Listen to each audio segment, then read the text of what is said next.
नमो अरहितारं नमो सिद्धारं नमो आय्यारं नमो वज्रायारं नमो रोए सवसाहूरं शुद्धात्मान मणिकान्तं साधमुक्तं मंगलम वंदे संदृश्य सिद्ध्यर्थं संदृश्य प्रकाशकं मंगलम भगवान वीरो मंगलम गौतम गणे मंगलम कुंद कुंदाज्यो जैन धर्मोस्तु मंगलम सर्वमंगल मांगल्यम सर्वकल्याणकारकम प्रधानम सर्वधर्माणां जैनम जयतु शासनम नमः समय साराय स्वानुभूत्याचकाश्चे शिष्ठभावाय भावाय सर्वभावान्तरक्षिणे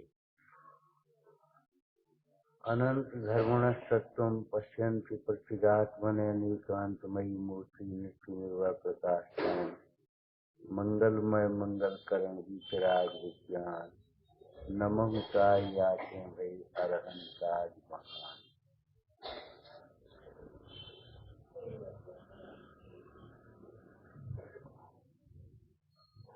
जैसा कारण होता है वैसा कार्य होता है। जैसा कार्य करना हो उस प्रकार के कारण लाओ। देखो, यदि किसी व्यक्ति को शिखर जी की यात्रा करनी हो तो वह शिखर जी जाने वाले साधन ढूंढेगा। आप शिखर जी जा रहे, हमारे तो वहाँ संग हो जा रहे। अच्छा, कानपुर चलो, वहीं का संग होगा, कोई बात नहीं। कहाँ जा रहे? अहमदाबाद। अरे छोड़ो, तो हमारा तुम्हारा क्या है। लोक व्यवहार में देखो, शिखर जी की यात्रा करना हो तो शिखर जी के ही साथी ढूंढता है, शिखर जी की ट्रेन तलाशता है, शिखर जी के ही सारे प्रयत्न करता है। शिखर जी शिखर जी शिखर जी शिखर जी, उसके दिमाग में ऐसा घुसा हुआ है। पहले आए थे तब कहा था, बजाज की दुकान पर गया, धोती दुपट्टा दे भाई, तो शिखर जी आ गए। बजाज की दुकान पर शिखर जी है। रिक्शे पर बैठ करके अगर कहीं स्टैंड तक जा रहा, कहाँ जा रहे? शिखर जी आ रहे। रिक्शा शिखर जी आएगा।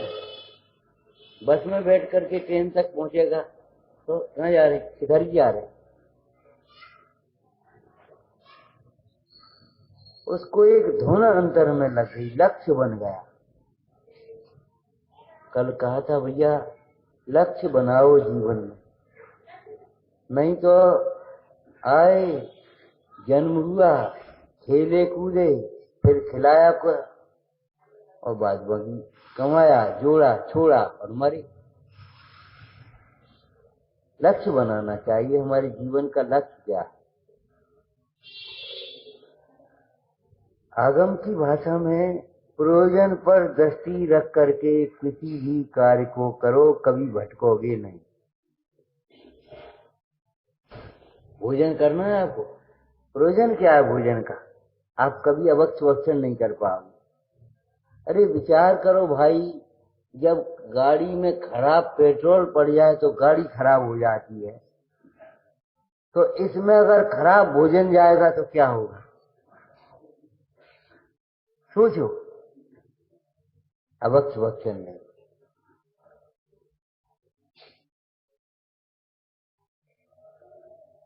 और अवक्ष के नाम पर केवल एक बस अपना सीमित मत रखना। अवक्ष किसको कहते हैं? जो भक्ष्य न हो, खाने योग्य न हो। एक हमारे यहाँ 5 प्रकार के अवक्षों में उस अवक्ष की भी चर्चा है जो वास्तव में सबके लिए अवक्ष नहीं और तुम्हारे लिए अवक्ष है। अनिष्ट कारक अवक्ष। किसी को जुकाम हो गया, बढ़िया मलाई, रबड़ी, बर्फी अवक्ष है उसके लिए। एसिडिटी की बीमारी है, तली गली चीजें अवक्ष है उसकी, भले वो 16 की हो। क्यों? प्रयोजन पर दृष्टि रखो। भोजन काहे के लिए है हमारा? जैसे गाड़ी चलाने के लिए पुराना दृष्टांत लगाए तो ओवन लगाते हैं, अब डीजल डालते हैं। इसी प्रकार इस शरीर से मोक्ष मार्ग साधने के लिए इसको उचित आहार दिया जाता है। आपको मालूम होना चाहिए, जो अपना अनाहारी स्वरूप का अनुभवन करते हैं, ऐसे योगी स्वर भी युक्ताहार के लिए निकलते हैं, चर्या के जाते। क्यों? आत्मा स्वभाव से अनाहारी है, लेकिन वर्तमान की परिणति में निमित्त निमित्त संबंध भी नहीं है, ऐसा नहीं। दो द्रव्यों में कर्ता कर्म संबंध नहीं होता, लेकिन निमित्त निमित्त संबंध भी नहीं होता, ऐसा क्या मत सोच बैठना, स्वच्छंदी हो जाओगे।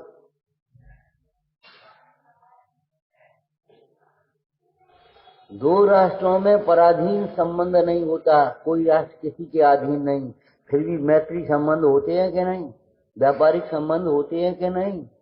ऐसे ही दो द्रव्यों में कर्ता कर्म संबंध नहीं है, तादात्म्य संबंध नहीं है, अधिकरण आधार आधेय संबंध नहीं है, स्वस्वामित्व संबंध नहीं है, लेकिन एक शब्द लगा लेना, परमार्थ से। व्यवहार से भी नहीं है, ऐसा नहीं।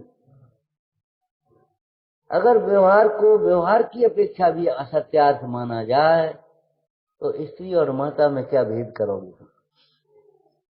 स्वच्छंद हो जाओगे, हमने आपको कहा। भक्ष्य वक्ष्य में क्या भेद करोगे? स्वद्रव्य परद्रव्य का भेद नहीं करोगे तो चोरी अचोरी का कैसे भेद कर पाओगे? सभी परद्रव्य हैं तो काय की चोरी? नहीं, जिसमें लोक व्यवहार में परपने का व्यवहार होता है उसको परद्रव्य कहें। उसको ग्रहण करने का भाव और उसको ग्रहण करने की जो प्रक्रिया है उसका नाम चोरी है। फिर पाप पुण्य की सारी व्यवस्था खत्म। ये सब व्यवहार के आश्रित है।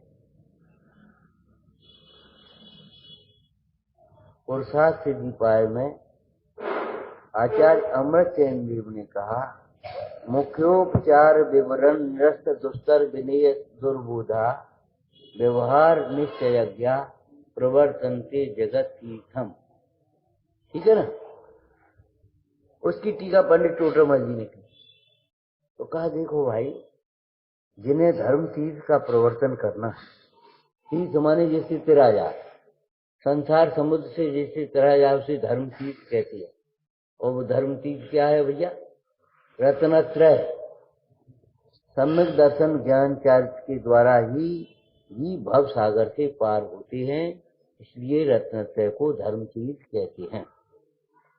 और रत्नत्रय धर्म के ही प्रणेता तीर्थंकर परमेश्वर हैं। उनको तीर्थंकर इसीलिए कहते, तीर्थम करोति, रत्नत्रय तीर्थ को के द्वारा स्वयं परमेश्वर बने हैं। और रत्नत्रय तीर्थ ही दुख समुद्र से तिरने के लिए एकमात्र उपाय बताया। तो विचारना, अगर तीर्थ की प्रवृत्ति करना चाहते हो, कहाँ? जगत में या भीतर? अपनी परिणति में धर्म तीर्थ की प्रवृत्ति करोगे या फिर जगत में धर्म तीर्थ की प्रवृत्ति करोगे? अपनी परिणति में धर्म तीर्थ प्रकट करना, बढ़ाना, इसका नाम आपका आराधना, साधना। और जगत में धर्म तीर्थ की प्रवृत्ति करना, उसका नाम प्रभावना। और ये दो अलग अलग नहीं होते। व्यवहार मुख्योपचार विवरण निरस्त दुस्तर विनेय दुर्बोधा। जगत के जीवों का ये अज्ञान दुर्निवार दुस्तर कैसे दूर करते आचार्य भगवान? उस अज्ञान रूपी अंधकार को दूर करने के लिए आचार्य भगवान ने मुख्य और उपचार कथन किए। जो जीव मुख्य कथन को नहीं जानते, भेद विज्ञान नहीं करते, वे देहासित क्रियाओं में ही मग्न हो जाते। और जो जीव व्यवहार को नहीं समझते, वो साधन आने से पहले ही साध्य मिलने से पहले ही साधन को छोड़ देते। वो व्यवहार के आश्रित है। इसलिए तीर्थ प्रणीता को व्यवहार का भी ज्ञान अवश्य चाहिए। सोचो, गाड़ी में से उतरना है तब लक्ष्य मिलेगा, गंतव्य कब मिलेगा? जब गाड़ी से उतरेंगे। लेकिन पहले ही उतर जाओ तो क्या होगा? नाव में बीच में ही उतर जाओ तो क्या होगा? डूब जाओगे। उतरना तो है, ये बात सच्ची है, लेकिन कहाँ जाकर के उतरना है? जब नाव के गंतव्य पर पहुंच गए। कोई कुतर्क मत करना, भैया जब उतरना ही तो बैठे कहाँ को? बैठे ही कहाँ को? काय को मुफ्त में पैसा दें? बात तो ठीक है, बड़ी अच्छी लगती है, लेकिन अगर बैठोगे नहीं तो इसी घाट पर रहोगे, उस घाट पर नहीं पहुंचोगे। ये घाट माने संसार और वह घाट माने मोक्ष। ये घाट माने दुख और वो घाट माने सुख। बड़ी भूल कर जाते कभी कभी हम पक्ष में ग्रसित होकर के। आत्मा और शरीर को एक मानना अज्ञान है, ठीक है ना? लेकिन ध्यान रखना, आत्मा और शरीर को सर्वथा भिन्न मानना भी अज्ञान है। आत्मा और शरीर को सर्वथा भिन्न मान लेना ये भी अज्ञान है। सर्वथा भिन्न मानने वाला भी जीव हिंसा से क्यों डरेगा? जैसे राख को मसलने से हिंसा नहीं होती, ऐसे द्रव्य प्राणों को घात करने से फिर हिंसा कैसे सिद्ध करोगे तुम? हिंसा का व्यवहार कैसे बना पाओ? जैन दर्शन की ये विशेषता है। जैन दर्शन में व्यवहार को सर्वथा असत्यार्थ नहीं कहा, व्यवहार व्यवहार की अपेक्षा सत्य है। अरे भाई अब तो लेट हो गए, कहाँ रुकना है? अरे अपना घर तो है, अपना घर सत्यार्थ है कि नहीं? जिस अपेक्षा वो कह रहा है, चिंता क्यों करते हो? अपने घर चलो, वहीं रुकना, चले जाना सवेरे भोजन वगैरह करके, जो कुछ करना है। अभी तो रुको आराम से, अपना घर है। तो अपना घर कहना सत्यार्थ है कि नहीं? माँ को माँ कहना सत्यार्थ है कि नहीं? लेकिन माँ में माँ पने का आदर भी रखना चाहिए। माँ की समाधि कराना भी आपका कर्तव्य है, ध्यान रखना। माँ का कर्तव्य है बच्चे को संस्कार देना, और बच्चे का कर्तव्य है माँ की समाधि। जब आप जन्म हुआ था उस समय में माँ थी, बाद बाकी जो कोई सब बाद की बात है, लेकिन सबसे पहले माँ थी। अब तुम्हारा भी कर्तव्य है, जब माँ की सांस निकले तो तुम वहां बैठे हो। समाधि कराना आपका कर्तव्य, साधना में सहायक होना आपका कर्तव्य है।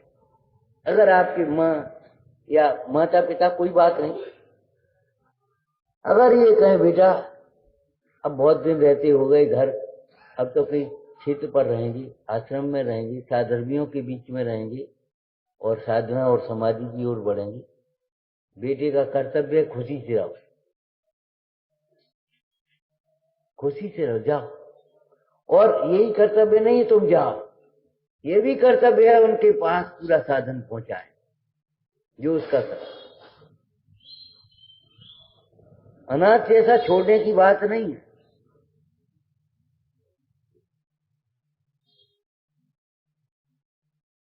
जैसा बोते हैं वैसा ही काटना पड़ता है। अब हम आपको उलटते हैं, जैसा काटना है वो ही बो।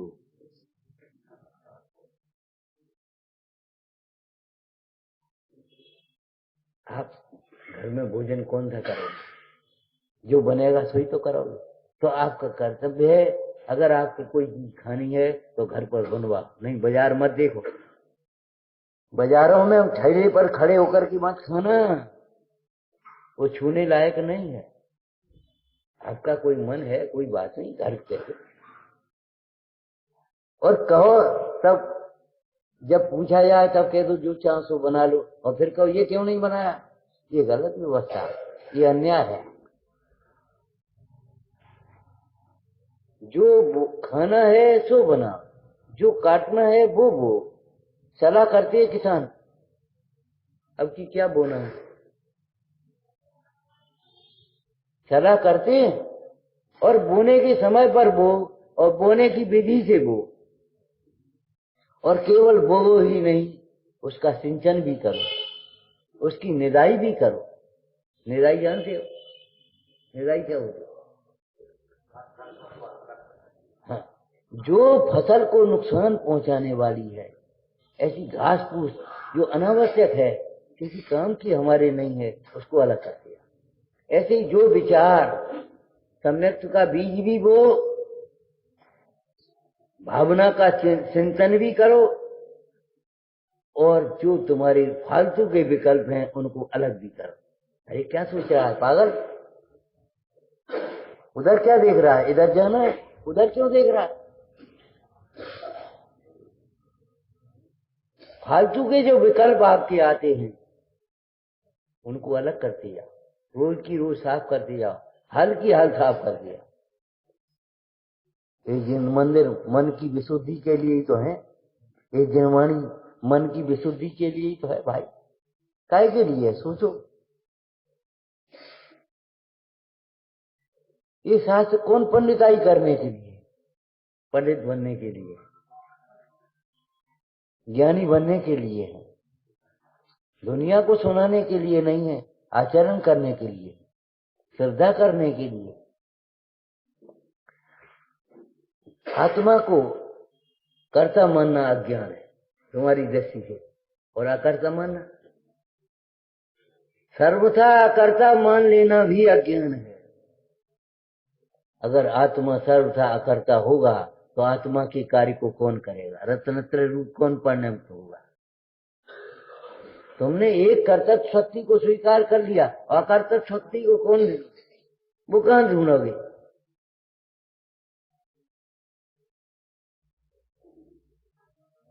आत्मा अकर्ता है, अधूरा वाक्य, ध्यान रखना। शायद बात से सत्य है, लेकिन वैसे देखा जाए तो सर्वथा कर्ता नहीं। आत्मा अपने ही परिणाम का कर्ता है, ठीक है ना? संगोपंग कर्तत्व का निरूपण द्रव्य संग्रह में लिखा। कर्तत्व अधिकार बोलना भैया गाथा। उग्गल कम्मा दीणम कत्ता व्यवहार दो निश्चय दो कम्मा शुद्ध भावनम शुद्ध। शुद्ध नैसी देखा जाए तो शुद्ध भाव का करता है, पर भाव को तो वही कर रहे हो। अपनी चाल ढाल संभालो, ये हमका करता है? हाँ करता। अगर तुम अपने परिणाम संभालोगे, चाल ढाल अपने आप समझ जाए।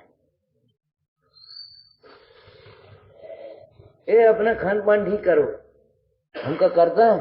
अरे भैया तुम परिणाम ठीक करोगे, आसक्ति नहीं होगी तो खान पान अपने आप सुधर जाए। अंतर के परिणाम सुधरने पर क्रिया सुधरती ही सुधरती है। क्रिया सुधरने पर देखा देखी परिणाम सुधर भी पाए न भी सुधर पाए, अहंकार आ जाए। लेकिन परिणाम सुधरेंगे तो क्रिया सुधरेगी। जिस घड़े में भीतर पानी भरा है वो घड़ा ऊपर से भी शीतल होगा ही।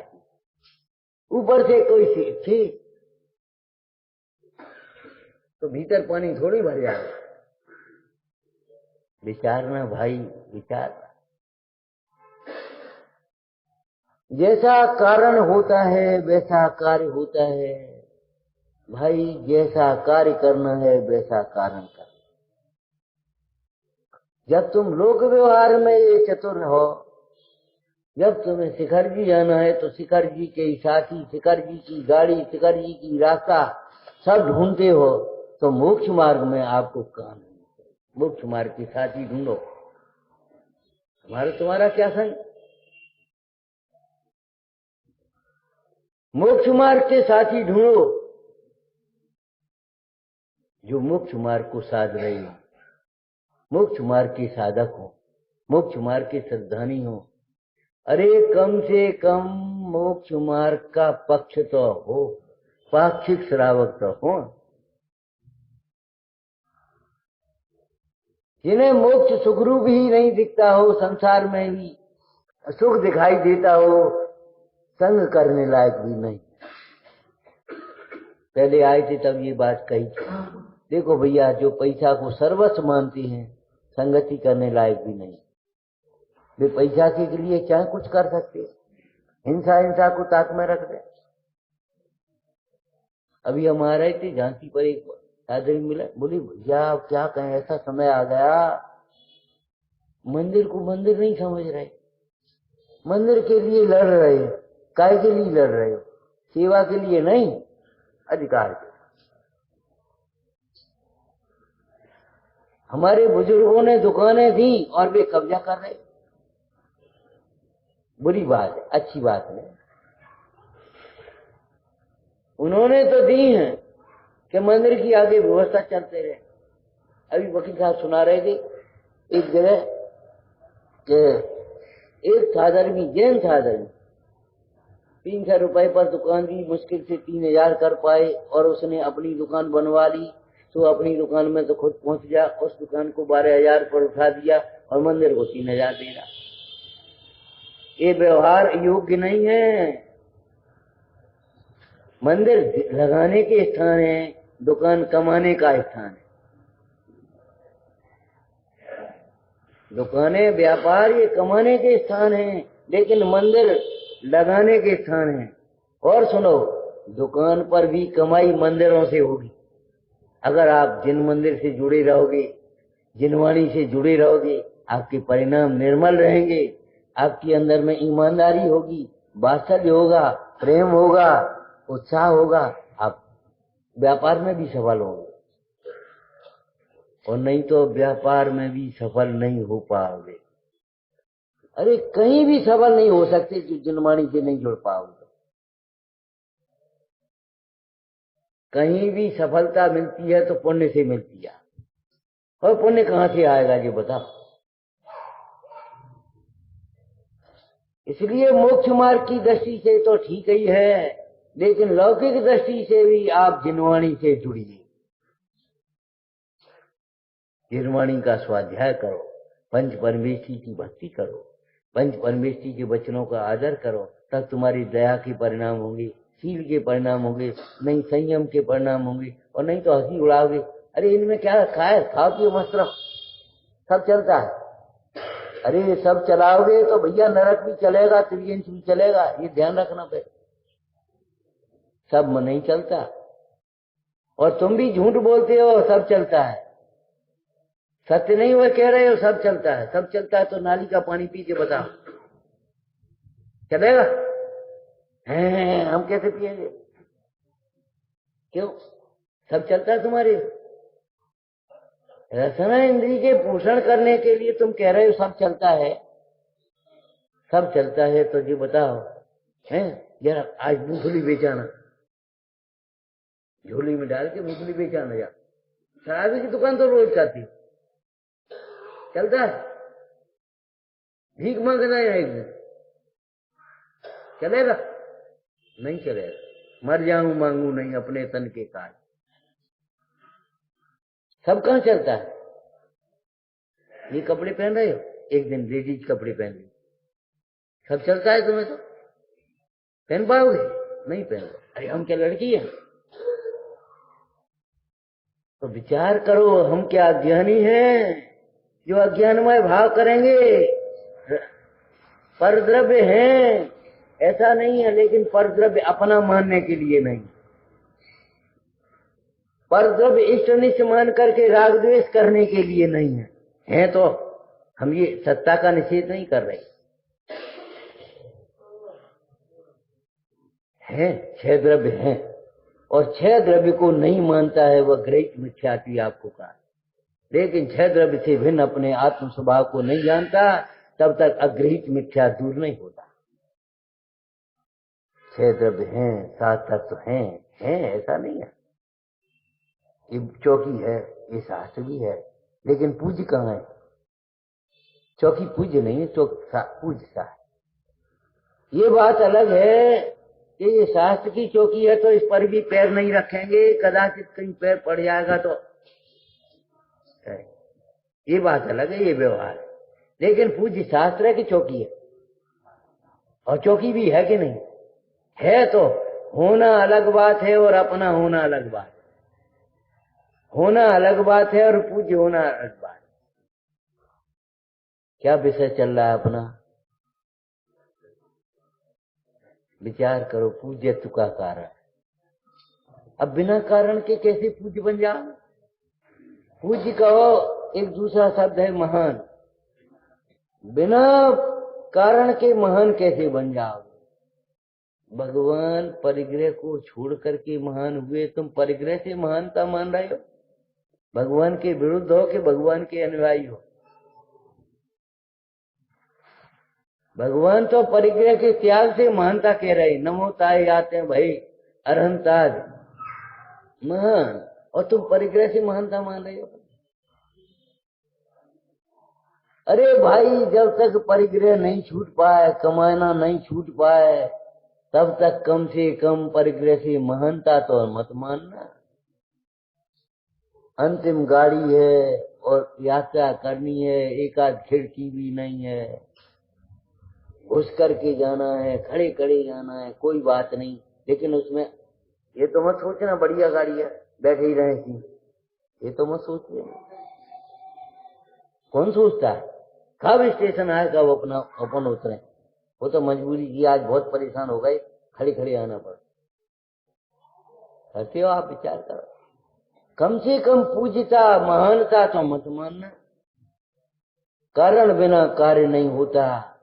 दुख है तुम्हारे भीतर तो तुम्हारे भीतर दुख का कारण होना चाहिए।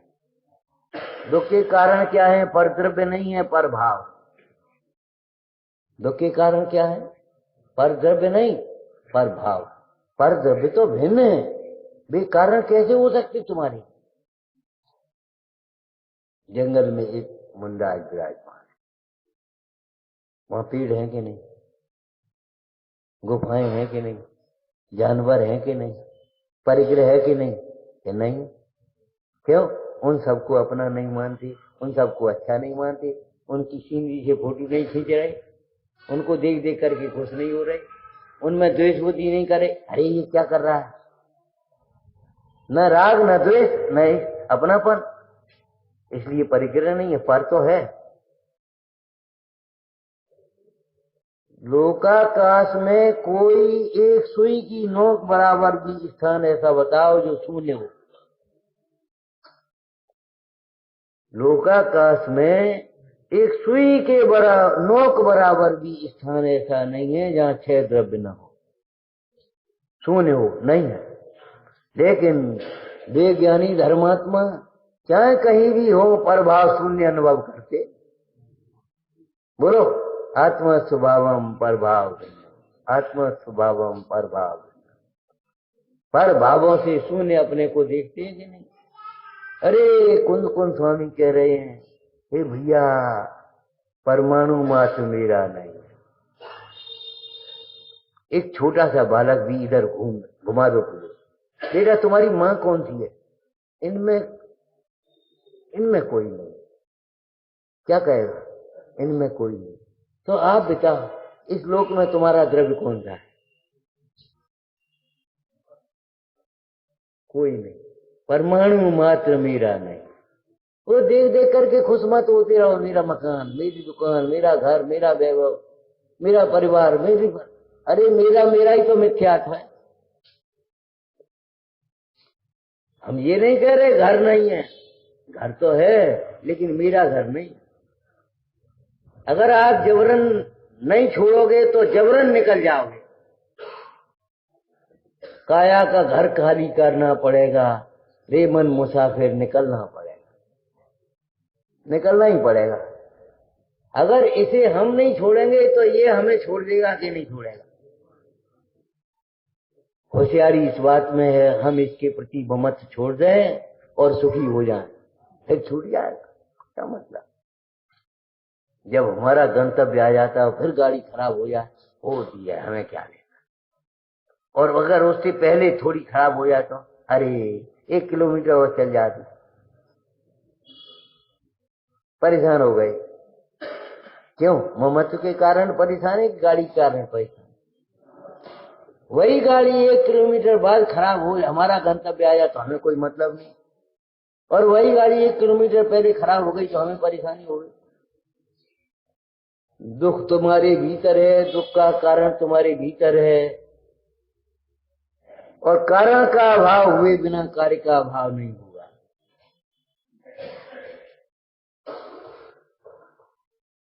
पाप को छोड़ना नहीं चाहता, पाप के फल से कैसे बचेगा? धर्म में लगना नहीं चाहता, धर्म के फल को कैसे पाएगा? क्या बिना बीज बोए भोग भूमि है ये? बिना बीज बोए खेती करना चाह रहा है। भोग भूमि में बिना बीज बोए खेती होती है। भोग भूमि में बिना बीज बोए कल्प वृक्ष हैं कि नहीं? कौन ने बोए? लेकिन भैया कौन ने बोए? हमसे पूछो तो हम क्या कहेंगे? वहां के जीवों ने भूख करके आए हैं, बीज बोए हैं, पुण्य के बीज बोए हैं, सो पुण्य के उदय में सामग्री मिली है उन्हें, बिना बोए नहीं है। तुम्हें क्या नहीं मिल गई? हमें क्या नहीं मिल रही? उन भोग भूमि के जीवन क्यों मिला? अरे भोग भूमि के जीवों को कल्प वृक्ष इसलिए मिले, स्वर्ग के लोगों को कल्प वृक्ष इसलिए मिले, वे यहाँ से पुण्य करके गए हैं, दान करके गए हैं, संयम पालन करके गए हैं, दया भाव करके गए, भक्ति भाव से गए हैं, और बोलो बोलो भेद ज्ञान करते हुए गए हैं। अरे जैसे जाओगे तो सही, लेकिन अपने को देखते हुए आनंद से जाओ। एक मृत्यु को महोत्सव बनाओ, रोने मत बैठो, संकलेश मत करो, आर ध्यान मत करो। हाँ अब इनका क्या होगा? अरे इनका क्या होगा ये सोचो, हमारा क्या होगा? हम कहाँ जाएंगे? प्रयोजन पर दृष्टि रखना। पूज्यत्व का कारण क्यों बताया यहाँ पूज्यत्व का? कि भैया हमें पूज्यता प्राप्त करनी है। सुनो, आत्मा स्वभाव से पूज्य है और स्वभाव को समझ करके ही पूज्यता की ओर बढ़ता है। स्वभाव को समझे बिना कोई पूज्य होता नहीं। आत्मा स्वभाव से पूज्य महान है, अपने स्वभाव को समझे बिना कोई महान होता नहीं। कितना ही वैभव मिल जाए, बड़प्पन नहीं है।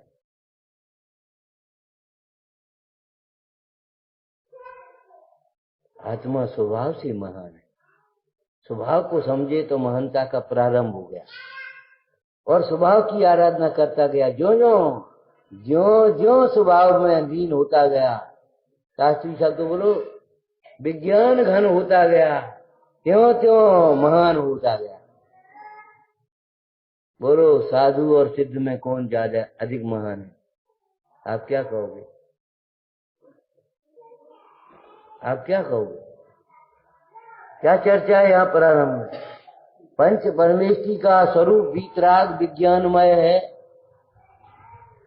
एक लाइन में कहा 2-2.5 पेज। अभी देखो भैया,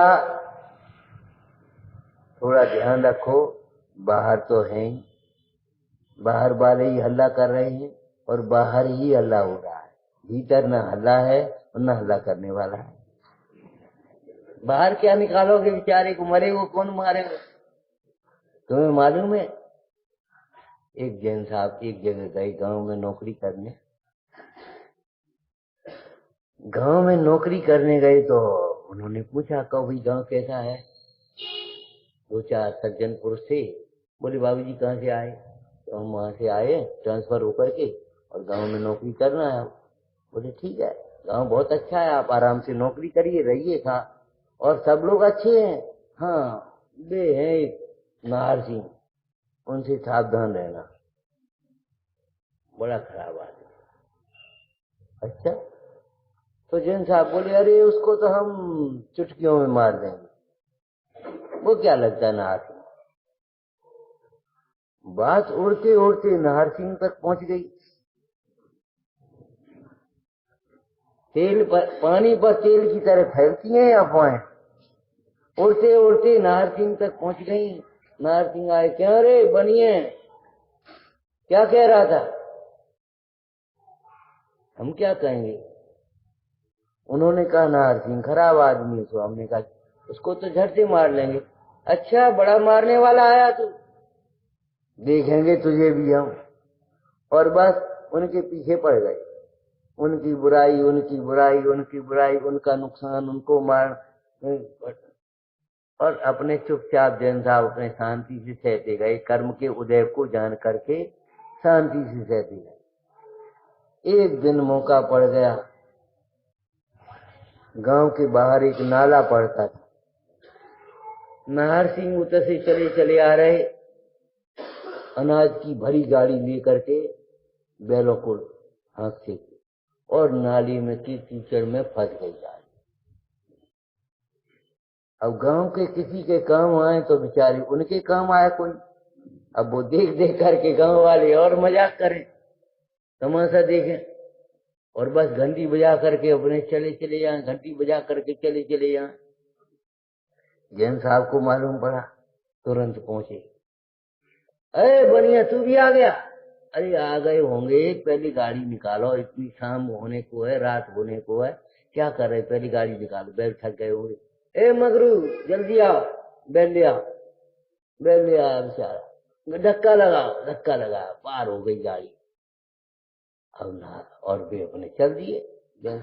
बोले जैन साहब सुनो, अब जैन साहब हो गए। जैन साहब सुनो, तुम कह रहे थे हम तो उसको नाहर सिंह को हाल से मार देंगे,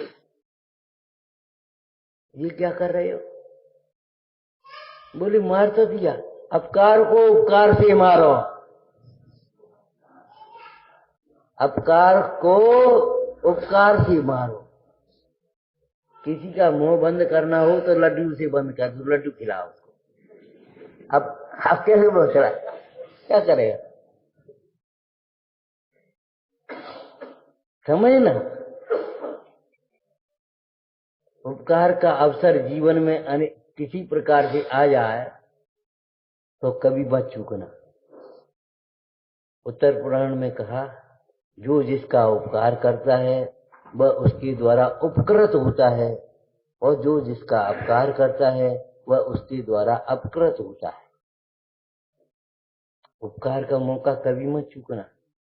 अरे भले का बदला तो भले से देने वाले बहुत लोग मिल जाएंगे, वे तो महा निष्कृष्ट पुरुष हैं, दुष्ट पुरुष हैं, जो भलाई का बदला भी बुराई से दें। दूध पिलाने वाले को भी जहर उगले, उसको तो सांप की वृत्ति कहेंगे, क्या कहेंगे? दूध पाना भुजंगा नाम केवलम विस्वर्धनम। दूध पिलाने वाले को भी डसे, जहर से डसे, उसको तो सर्प जैसा कहेंगे, दुष्ट पुरुष कहेंगे। लेकिन भलाई का बदला भलाई से देने वाले तो, भले के साथ भलाई करने वाले तो बहुत मिलेंगे। लेकिन जैन शासन कहता है बुराई करने का भी वाले से भी भलाई का व्यवहार कर। हमारे इन भगवंतों ने, संतों ने, अब क्या कहे, अज्ञानी को भी स्वभाव दृष्टि से भगवान कहा, तिरस्कार नहीं किया, भगवान कहा। पानी ज्यादा गर्म हो जाए तो घबराना नहीं, गर्मी उसका स्वभाव नहीं है, ठंडा करके पी लेना, घबराना नहीं। जब हम इतनी कला जानते हैं तो क्रोध को क्षमा से जीत सकते हैं कि नहीं? बोलो। मान को विनय से जीत सकते हैं कि नहीं? माया को सरलता से जीत सकते हैं कि नहीं? लोभ को संतोष से जीत सकते हैं कि नहीं? अरे मोह को ज्ञान से जीतोगे तो ये सब जीत पाओगे, नहीं तो कैसे जीतोगे? मोह को ज्ञान से जीतो। ज्ञान, मोह एक अंधकार है, और ज्ञान के प्रकाश बिना अंधकार का अभाव होना संभव है। आप कुछ भी करो, जब तक तत्वों का निर्णय नहीं करोगे, वेद ज्ञान नहीं करोगे, मोह का अभाव नहीं होगा। समझ भी नहीं पाओगे।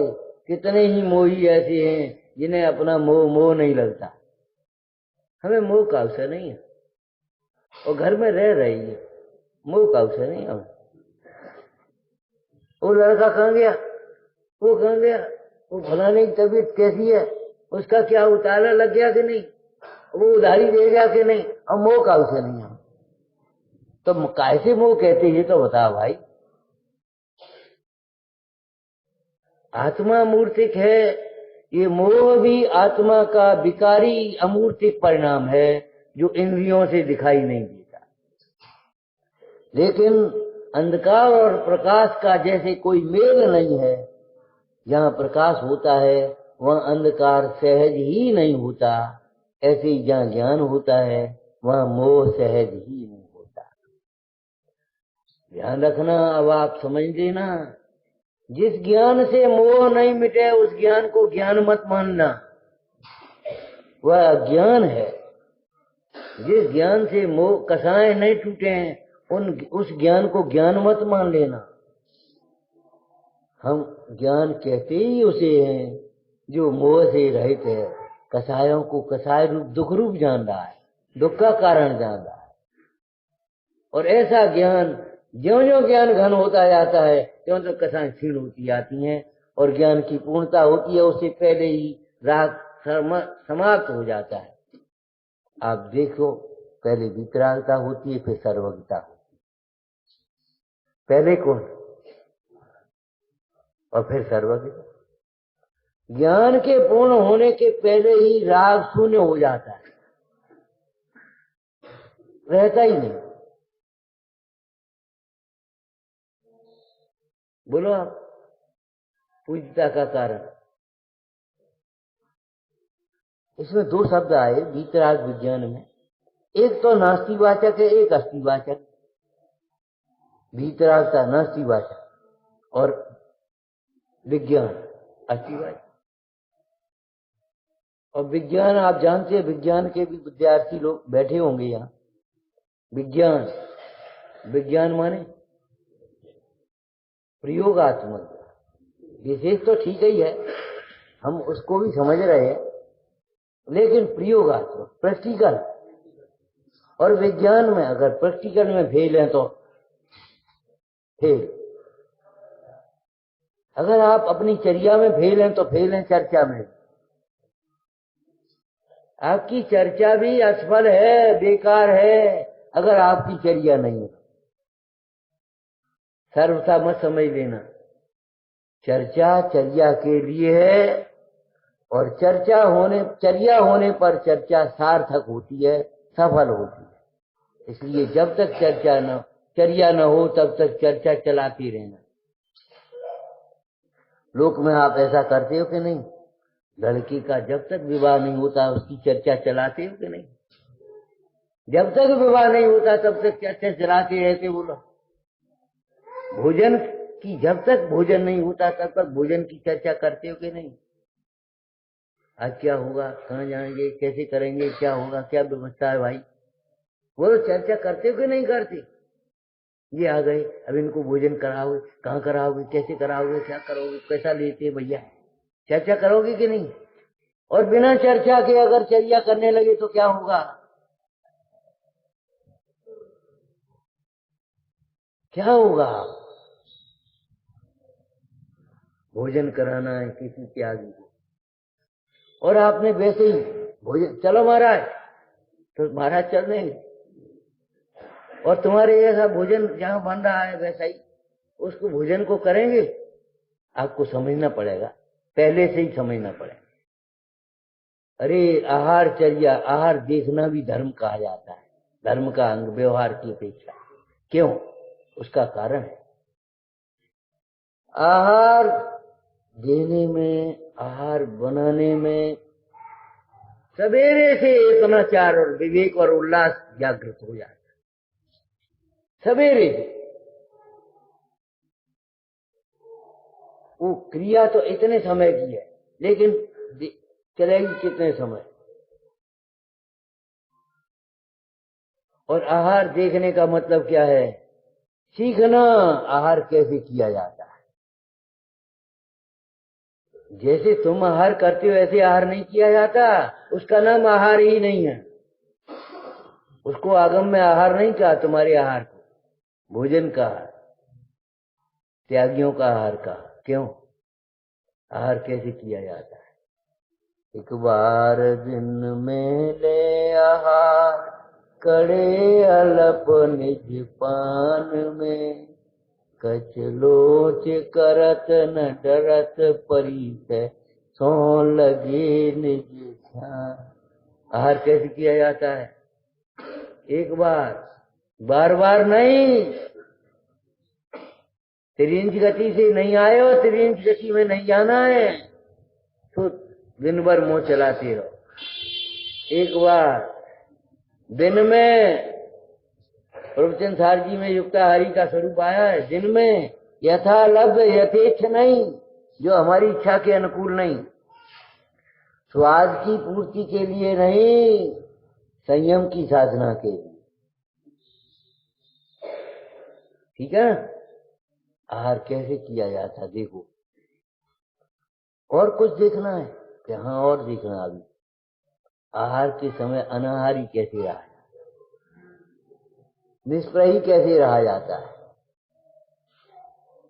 मुंडराज ऋषभदेव, आपको मालूम है, 6 महीने के उपवास के बाद आहार के लिए गए और विधि नहीं मिली। ठीक है, यही घटना घटी थी। विधि नहीं मिली, लेकिन रोज ऐसे लौटते थे मानो आहार करके ही लौट रहे। उस ध्यान की मुद्रा में, आत्म ध्यान की मुद्रा में बिल्कुल आकुलता नहीं, कुछ नहीं। आहार के अभाव में खेद नहीं, आहार के सद्भाव में हर्ष नहीं। उदासीन उदासीन उदासीन, अंतराय भय उत्सव बढ़े। वे मुंडाज ऐसे चले आ रहे हैं जैसे मानो आहार करके आए हैं। जिस समय श्रीहंस राजा के यहाँ उनका प्रथम आहार हुआ, जिसको दान तीर्थ का प्रवर्तन कहते हैं, आपको सवेरे कहा था, पहले भी कहा था, पहले दान तीर्थ का प्रवर्तन, उसके बाद धर्म तीर्थ का प्रवर्तन। जो दान तीर्थ के प्रवर्तन के बिना धर्म तीर्थ का प्रवर्तन करना चाहते हैं, कैसे करोगे? पूछो। ये रेडीमेड व्यवस्थाएं नहीं है, ये धर्म का अंग है। हमारे त्यागियों की आहारचर्या भी प्रभावना का अंग है, देखने लायक है। आहार के समय निष्प्रही कैसे रहा जाता है। हाँ, मजा आ गया। कवि कहते हैं, बोलो, कवि कहते हैं, कवि उनकी मुद्रा से प्रकट आ गया कि ये मजा आ गया। तुम आहार में मजा कैसे मान रहे हो? अरे तुम्हारा सुख तुम्हारे भीतर में है, आहार में नहीं है। आहार करना मजबूरी है, आहार कराना जरूरी है। क्या कहा? आहार करना मजबूरी है, आहार कराना।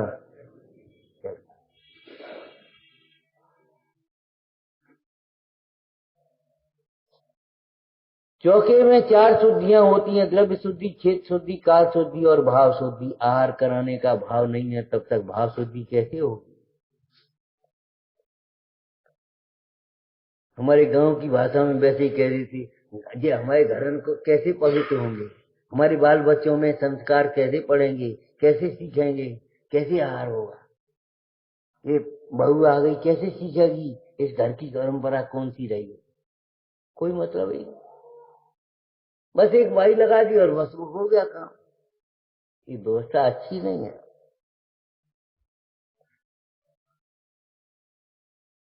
अच्छी नहीं है। आहार करना मजबूरी है। मुंडाज विचारते हैं, अरे इस आहार के विकल्प को धिक्कार है, जो अपनी देहरी छोड़ करके ग्रस्तों की देहरी लांघनी पड़ रही।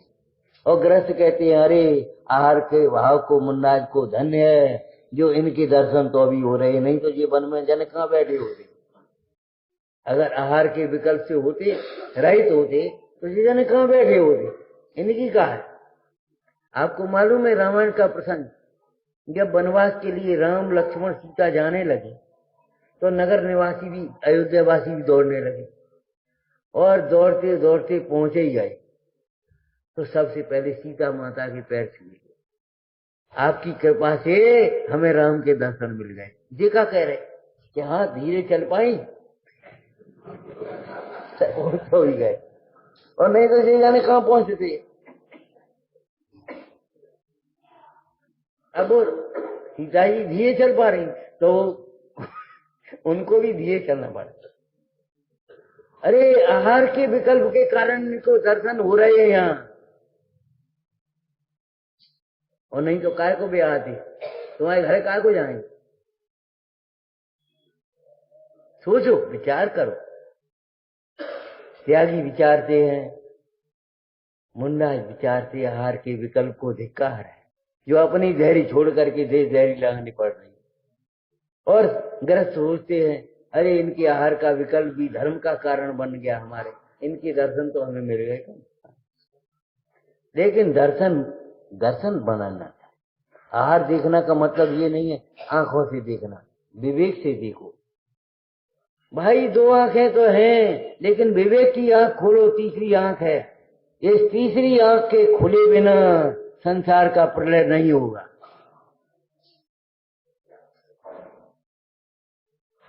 हिंदू संस्कृति में एक आया शंकर जी ने तीसरा नेत्र खोला तो संसार की प्रलय कर दी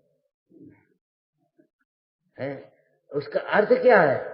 अर्थ ये है तीसरा नेत्र है विवेक का नेत्र, ज्ञान नेत्र है। उस ज्ञान नेत्र को जब खोला जाता है तब संसार का अभाव होता है। संसार का अभाव माने संसार के द्रव्यों का अभाव नहीं, संसार रूप भावों का अभाव। जिन मोह राग द्वेष रूप भावों से संसार होता है, जीव संसार में भ्रमता है, निंद होता है, हीन होता है। क्यों? ढोर किसने बनाया? मच्छर को मच्छर किसने बनाया? एक दिन सही घटना बताएं हम आपको। उस दिन की क्या चर्चा चल रही? ये मच्छर कैसे बनते हैं? भाई ठीक है, बोले एक चाचा भतीजे थे। कौन था?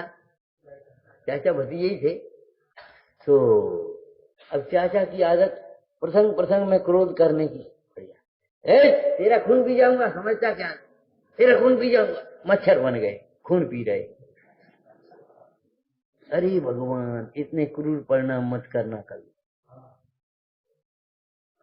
अरे खून तो खून है ही, लेकिन सहज मिले सो दूध बराबर, मांगे मिले सो पानी, और सो तानो तुम, बोलो बोलो, सो जानो तुम खून बराबर जामे। ये संभालो। ए बनी उठो, ले भैया तुम संभाल लो, बैठ जा, आया, हमें क्या फर्क पड़ता। इतना सरलता आना चाहिए जीवन में। है चाय को दे, तुम कौन होते हो उठाने वाले? तुमने बैठाया, हम बुलाए आए, बिना बुलाए थोड़ी आए। इतनी बातें करने की जरूरत नहीं। उठ जा। इतनी सरलता आना चाहिए। परमाणु मात्र पर भी हमारा अधिकार नहीं है, इस देह पर अधिकार नहीं है, परिणामों पर अधिकार नहीं है, तो हम कहां बाहर में अधिकार की बातें सोच रहे हैं? अधिकार की बातें करने वालों को धिक्कार के पात्र होते, कर्तव्य के प्रति जागरूक रहने वाले अधिकारी होते। कर्तव्य का पालन करने वाले अधिकारों को स्वयं प्राप्त कर लेते हैं और अधिकार की लड़ाई लड़ने वाले, अधिकार के लिए पीछे दौड़ने वालों धिक्कार के पात्र होते। परमाणु मात्र पर हमारा अधिकार नहीं, पर है, स्व है। पूज्यता के लिए पूज्यता के कारण को पहचानो। पूज्यता होती कैसे? तुम उल्टी दौड़ रहे हो, परिग्रह की संचय से पूर्णता नहीं होती। परिग्रह का मतलब केवल धन पैसा ही नहीं है, ये क्षयोपम ज्ञान भी परिग्रह है। ये क्षयोपम ज्ञान ये भी परिग्रह है। अगर इसको देख करके तुम खुश हो गए तो ये भी परिग्रह हो जाएगा तुम्हारा। अपने को देख करके खुश हुए आराधना है, और इसको देख करके खुश हो गए। देखो मैं कितना प्रभावशाली हूँ मेरे लिए। अरे तेरे लिए नहीं है, परिग्रह हो जाएगा उसी समय।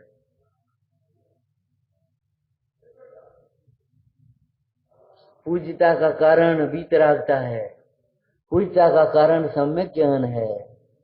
सम्यक ज्ञान और सम्यक वीतरागता के बिना पूज्यता की कल्पना भी असंभव है। सब मिथ्या मार्ग है भाई। बाहर के संयोगों से पूज्यता नहीं होती, बड़प्पन नहीं होता, महानता नहीं होती। आपको मालूम है 6 खंड का वैभव चक्रवर्ती के पास है, लेकिन उसके कारण उसकी महानता नहीं है। जब 6 खंड का वैभव छूट जाता तो 3 लोक में पूजे। भरतेश वैभव में लिखा, भरत महाराज जब दीक्षा लेकर के बैठ गए, अब न तो उनके पास कीमती वेशभूषा जो पहनते थे राज दरबार में वो कुछ है, न आभूषण न कुछ। ग्रंथकार कहते इससे उनकी शोभा और पूज्यता घट नहीं गई, इससे उनकी कभी न नष्ट होने वाली शोभा प्रकट हो गई और 3 लोक में पूज्य हो गए। पहले 6 खंड में केवल 6 खंड के स्वामी कहे आते थे, अब 3 लोक के स्वामी। तुम 3 भुवन के स्वामी, दुख में जाओ अंतर। 3 लोक के स्वामी हो गए, जिसने परमाणु मात्र का स्वामित्व छोड़ दिया। और जो स्वामित्व करता है खेचातानी, वो स्वामी नहीं होता, अधीन होता है। पंच परमेष्टि का स्वरूप वितराग विज्ञानमय है। जीवत्व की दृष्टि से, जीव तत्व की दृष्टि से सभी जीव समान है। सब स्वभाव से भगवान है, स्वभाव से महान है। सोना अगर झूला में गिर जाए तो सोने मट्टी थोड़ी हो जाएगा, तो भी सोना सोना रहेगा। एक दृष्टांत दिया था पहले। एक अंगूठी एक व्यक्ति उंगली में पहने, उसमें बढ़िया कीमती नग जड़ा हुआ, ठीक है ना। विचार करो, हाथ की शोभा अंगूठी से, अंगूठी की सेवा नग से, और नग की शोभा कैसे? सोचो, नग की शोभा कैसे ये बताओ हमें, हीरा की शोभा कैसे? आपको कहना पड़ेगा स्वयं से है। उसकी शोभा के लिए कौन से पदार्थ को ढूंढोगे? एक आकाश को लेकर के आधार आधे की कल्पना करो, तो आकाश किसके आधार पे? हम सब आधार के, आकाश के आधार पे। और आकाश किसके आधार पे? क्या आकाश अपने आधार पे? अच्छा, समझ आ गई कि नहीं आ गई? जब आकाश, अचेतन आकाश भी अपने आधार पे होता है, तो हमारा जीवन अपने आधार पे क्यों नहीं होगा?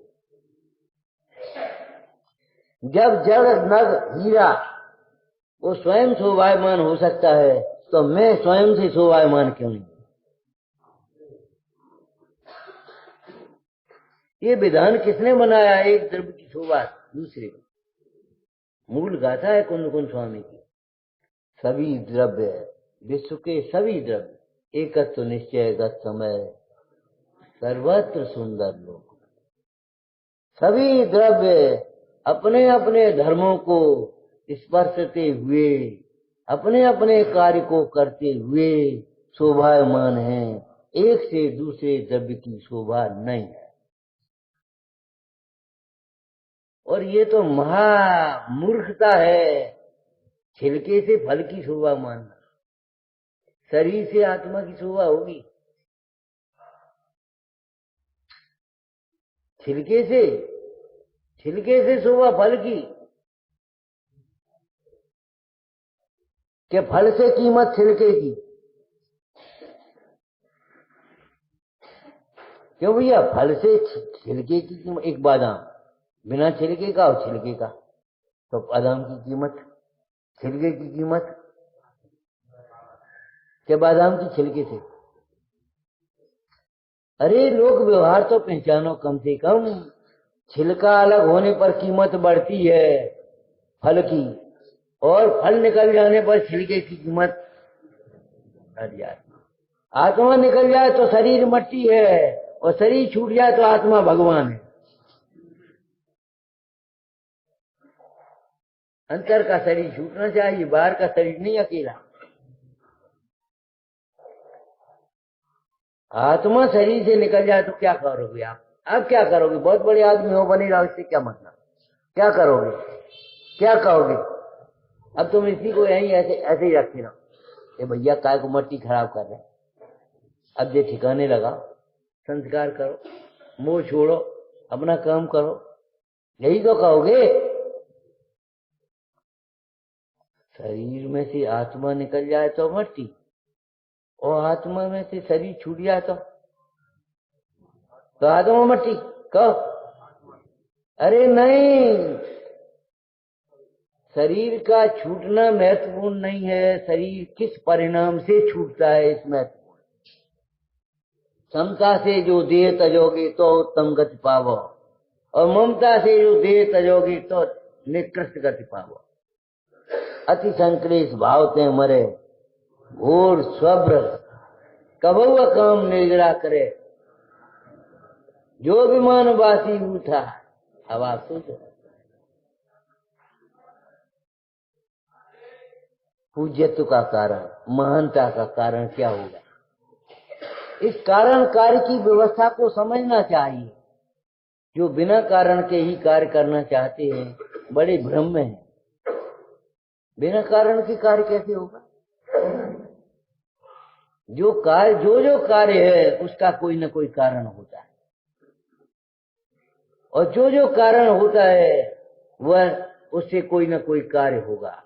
और आगे सुनो, परमार्थ से देखें तो कारण कार्य की व्यवस्था अभेद है, कारण कार्य भेद रूप नहीं होती। ज्ञान का कारण है, ज्ञान का फल सुख है, ज्ञान से सुख होता है। अरे नहीं, ज्ञान स्वयं सुख रूप है, ज्ञान स्वयं सुख रूप है, ज्ञान का फल सुख है। ये उपचार का कथन है, व्यवहार का कथन है, दो गुणों का कथन है। ज्ञान स्वयं आनंदमय,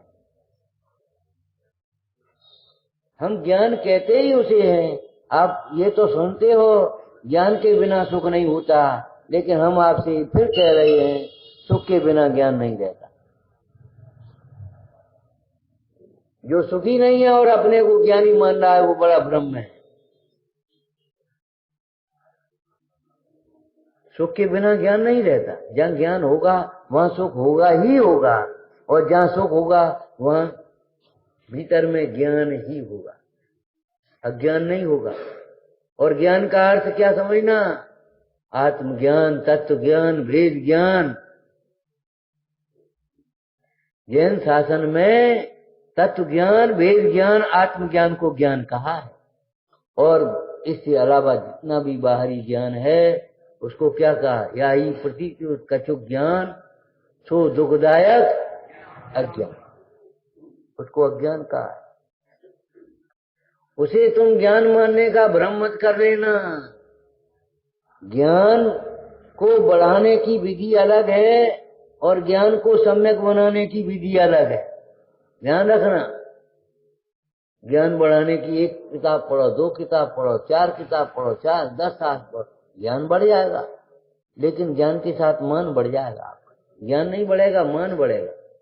तुम क्या समझते हो हमने 10 शास्त्र पढ़े, हमने सब शास्त्र पढ़े? सब शास्त्र देखे भी नहीं है, और अभिमान कितना, हमने सब शास्त्र पढ़े, हमने सब शास्त्रियों को देखा है। अरे तुम छोटे से शास्त्री को देखे, हमने बड़े बड़े धर्मात्मा देख लिए। अरे तुम छोटे धर्मात्मा को तो देख लेते, पवित्र हो जाते, ये क्षोभ के परिणाम मिट जाते, ये अहंकार टूट जाता। छोटे से भी परिणाम अगर धर्मात्मा को देख लेते तो, धर्मात्मा इन आंखों से नहीं दिखाई देते, धर्मात्मा भीतर की आंख से दिखाई देते। वेद विज्ञान जगो जिनके जी, शीतल चित्त भयो ज्यों चंद्र। तुम्हें धर्मात्मा देखना भी आता है कि देखा ही लिए तुमने? हमने सब शास्त्र पढ़ लिए। ओए भगवान, सब शास्त्र पढ़ लिए, बताओ कितने शास्त्र होते? क्यों भैया, कितने शास्त्र होते हैं ये तो बता तुमने सब शास्त्र पढ़ लिए। लघुता का भाव रखना, विनम्रता का भाव रखना, अल्पसूतपने का भाव रखना, अहंकार का भाव मत लाना कभी।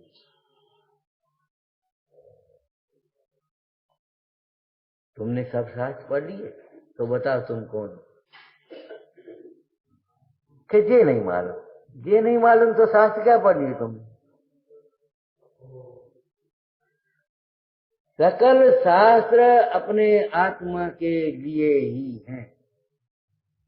सकल द्वादशांग का सार शुद्ध आत्मा है, केंद्र बिंदु शुद्ध आत्मा है, प्रतिपाद्य शुद्ध आत्मा।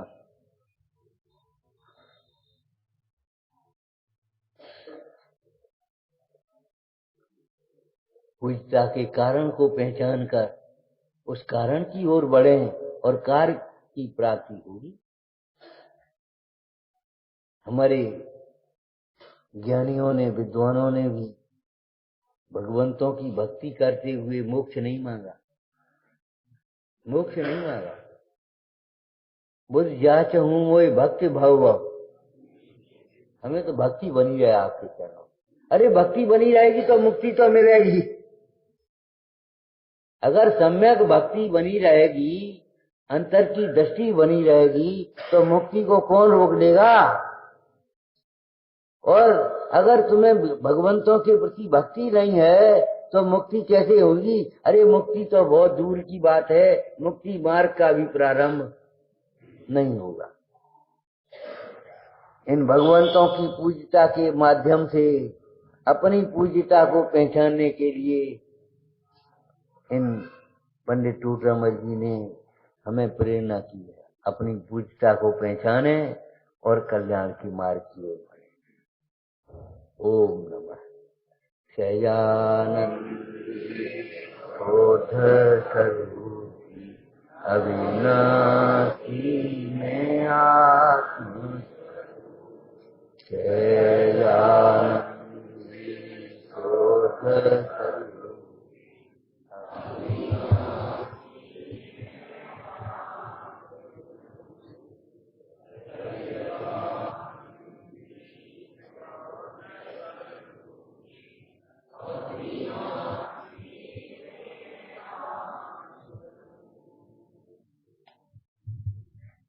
हेलो। जो उपकार करते हैं वह उपकृत होते हैं और जो अपकार करते हैं वह अपकृत होते हैं। आदरणीय पंडित साहब के मुखारबिंद से निश्चय व्यवहार की संधि परक चर्चा अभी आप सभी सुन रहे थे।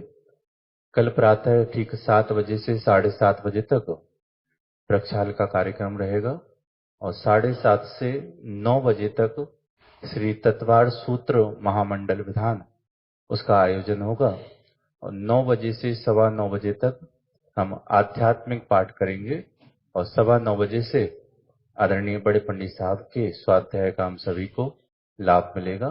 कल हमारे वार्षिकोत्सव का यह अंतिम दिवस है।